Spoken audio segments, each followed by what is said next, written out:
Hello बच्चों, इस video में हम डिस्कस करेंगे गॉस थ्योरम से रिलेटेड एप्लीकेशन के बारे में। हालांकि गॉस थ्योरम से रिलेटेड बहुत सारी एप्लीकेशन हमारे 12th स्टैंडर्ड के सिलेबस में होती हैं, लेकिन बारी बारी से एक एक करके हम हर एप्लीकेशन को डिस्कस करेंगे। तो इस वीडियो में जो हम डिस्कस करेंगे वो है electric field intensity and potential we.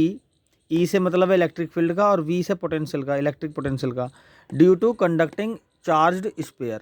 यानी कोई चार्ज्ड स्फीयर है और वो कंडक्टर है, उसकी वजह से electric field intensity different different position पे और पोटेंशियल कितना होगा, इसको हम फाइंड करेंगे गॉस थ्योरम की एप्लीकेशन यानी गॉस थ्योरम की हेल्प से। ठीक है, तो हमने मान लिया ये कोई स्फीयर है हमारे पास और ये इसका सेंटर है। रेडियस इसकी कैपिटल आर हमने मान ली।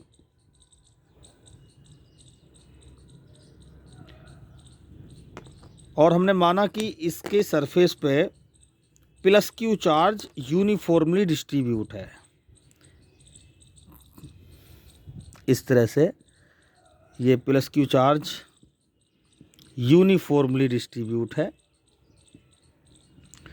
तो इस स्फीयर की वजह से हम इलेक्ट्रिक फील्ड इंटेंसिटी इसके आउटर रीजन में फाइंड करेंगे, जिसको हमने पी पॉइंट मान लिया।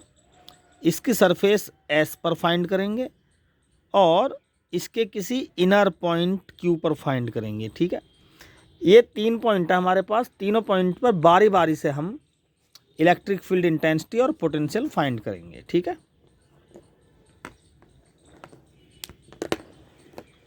तो सबसे पहले फाइंड करेंगे हम एक्सटर्नल पॉइंट पी पर। तो एक्सटर्नल पॉइंट पी पर हमें इलेक्ट्रिक फील्ड फाइंड करने के लिए यहाँ पर एक गसियन सरफेस ड्रॉ करनी होगी। गसियन सरफेस मीन्स चूँकि ये चार्ज है ना, सरफेस पर चार्ज डिस्ट्रीब्यूट, अंदर कोई चार्ज नहीं होगा क्योंकि ये कंडक्टर है।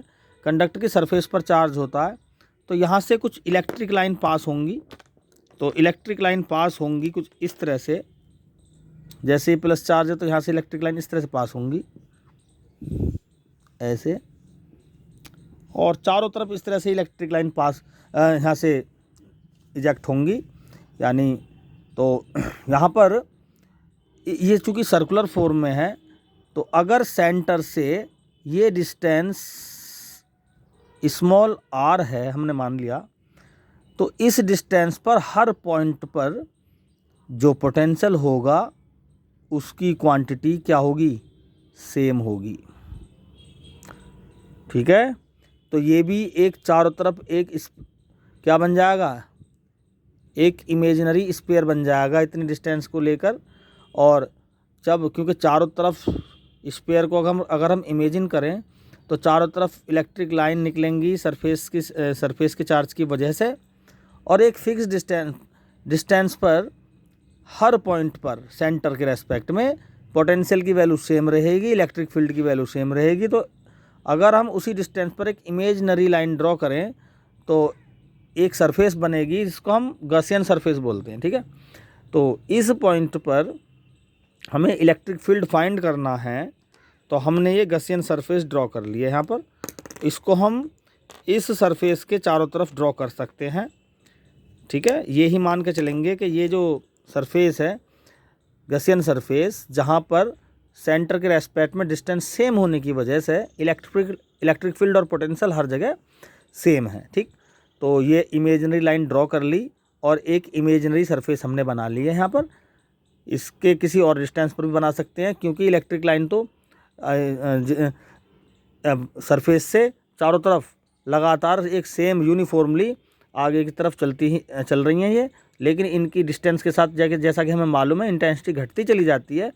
इनकी भले ही इंटेंसिटी घट जाए, ई की वैल्यू घट जाए, लेकिन डिस्टेंस के ये सेम डिस्टेंस पर उस इंटेंसिटी की वैल्यू सेम ही होगी। जैसे इस पॉइंट पर ई की वैल्यू कुछ होगी और यहाँ पर कोई पॉइंट लूँ अगर मैं, तो वहाँ पर ई की वैल्यू कुछ घटती हुई आएगी, लेकिन सेंटर के रेस्पेक्ट में जो भी ये डिस्टेंस होगी, इस डिस्टेंस पर कोई दूसरा पॉइंट भी होगा, इन सभी पॉइंट पर ई की वैल्यू और वी की वैल्यू सेम होगी।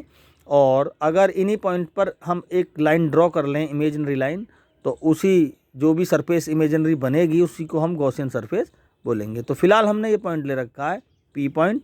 तो यहाँ पर इसी सरफेस पर जो भी इमेजिनरी है ये जिसको हमने इमेजिन किया है, इस सरफेस पर हम एक एरियल एलिमेंट बनाएंगे और हमने मान लेंगे कि इसकी डायरेक्शन DA है एरियल वेक्टर की, और यहाँ पर इलेक्ट्रिक फील्ड की डायरेक्शन E होगी।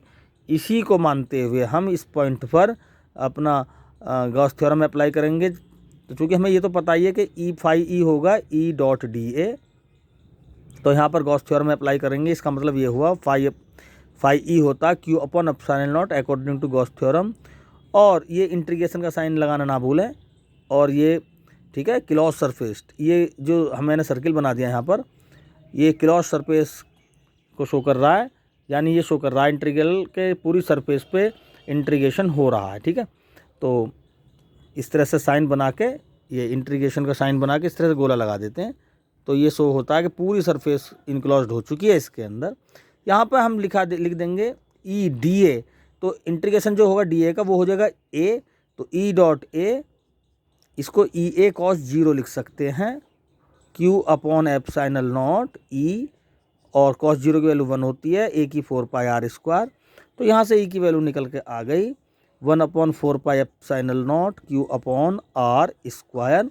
यानी ये तो वही बात होगी कि इलेक्ट्रिक फील्ड जो होगा R डिस्टेंस पर सरफेस के चार्ज की वजह से वही होगा।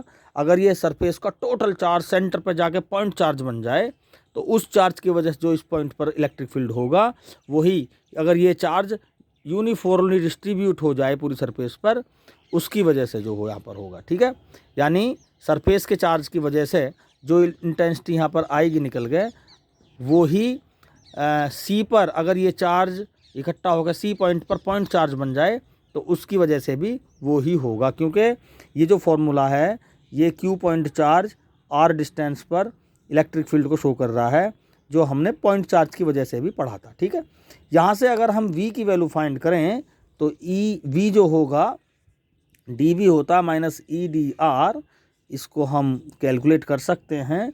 तो यहाँ से dV का तो V हो गया E 1 upon 4 pi epsilon Q upon R square, तो 1 अपॉन R स्क्वायर का हो जाएगा माइनस 1 अपॉन R, है ना। तो यहाँ पर लिख देंगे E के प्लेस पे लिख देंगे हम Q upon 4 pi epsilon not और 1 अपॉन R स्क्वायर DR। इसका इंटीग्रेशन करेंगे तो 1 अपॉन R स्क्वायर का हो जाएगा माइनस 1 अपॉन R, और माइनस माइनस हो जाएगा प्लस, तो निकल के आ जाएगा भाई ये हमारा V is equal to 1 upon 4 pi epsilon naught Q upon R। यानी जैसी कंडीशन हमारी इलेक्ट्रिक फील्ड की थी, वैसी ही सेम कंडीशन इलेक्ट्रिक पोटेंशियल की भी हो चुकी है। यानी इलेक्ट्रिक पोटेंशियल भी सेंटर से R डिस्टेंस पर वो ही होगा, किसकी वजह से, इस सरफेस चार्ज की वजह से, जो उतने ही चार्ज की वजह से सेंटर पे पॉइंट चार्ज की वजह से होता। ठीक है, यानी अगर यही चार्ज इकट्ठा होकर पॉइंट चार्ज बन जाता सेंटर पे, तो जब ये चार्ज यहाँ पर जो पोटेंशियल क्रिएट करता, वो ही चार्ज सरफेस की वजह से यहाँ पर होगा। ठीक, तो ये सरफेस के लिए पढ़ा हम, आउटर पॉइंट P के लिए पढ़ा जो R डिस्टेंस पर है। और सरफेस के लिए अगर हम देखें, अगर हम इस पॉइंट को उठाकर यहाँ पर ले आएँ, तो R जो होगा वो कैपिटल R के बराबर हो जाएगा।